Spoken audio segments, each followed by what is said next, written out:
A drum kit is made up of a kick drum, a snare drum, hi-hats, toms, and cymbals.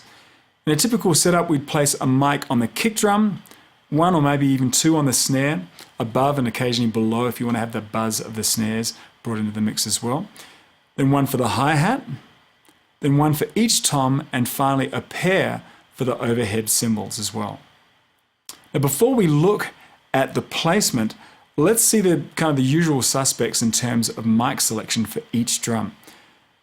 On the kick drum, we need to reproduce low frequencies, and it's also a pretty loud environment, so a dynamic microphone usually fits the bill with a rare exception.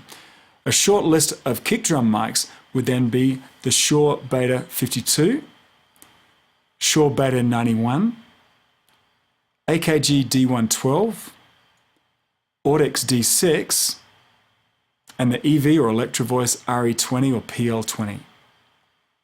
For the snare drum, some choices are Shure SM57, Shure Beta 56A, Audix i5. For the hi-hat, probably the Audix SCX1HC, Neumann KM185, Shure SM81. For the toms, Audix D2, Shure Beta 98A, Shure Beta 56A, or the timeless Sennheiser 421. And for overheads, probably the Shure SM81, Sennheiser E614, the Audix ADX51. Another great way to go, which is much simpler than going an a la carte route, is to purchase a kit of mics, especially for drums. Kits are available from Samson, Shure, and Audix in order of kind of good, better, and best. Now that we have our selection of mics all sorted out, we can start positioning these guys. And while ironclad rules are few and everything is open for experimentation, a general way of miking drums has kind of emerged over the years. Let's start out with kick drums. Most drummers cut out a hole in the front head and place some dampening material inside the shell to prevent ringing and give the kick kind of a nice thud to it. Place the kick drum mic inside the shell pointing towards the beater.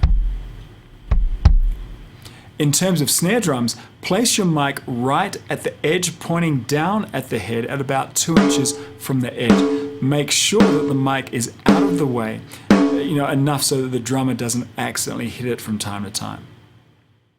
You can get away with just a single mic on the top of the snare, but also another one underneath it pointing up at the snare is a great way to capture the snap and buzz of those snares. Listen to just the top, then just the bottom, and now a blend between the two. The hi-hat mic should be placed about 2 or 3 inches from the hi-hats, angled in a way to prevent spill from other instruments, most notably the snare drum. The toms are mic'd in basically the same way as the snares, pointing down at about 2 inches from the rim. You can move inwards towards the center of the head for a boomier sound. And finally, overheads are placed overhead. And because the ride and the bell of the ride are quieter than the crash cymbal, then I would normally angle the right overhead in a little just to favor that ride. So with the entire kit being mic'd up, we just have everything we need to get a good sound of it. I would then play around and mess with EQ, compression, and gates. If possible, just kind of punch up that sound. But the basics that we have with those mics and those positions should work with as well. I'll show you how to actually mix drums and use all the effects and techniques in the mixing section later on.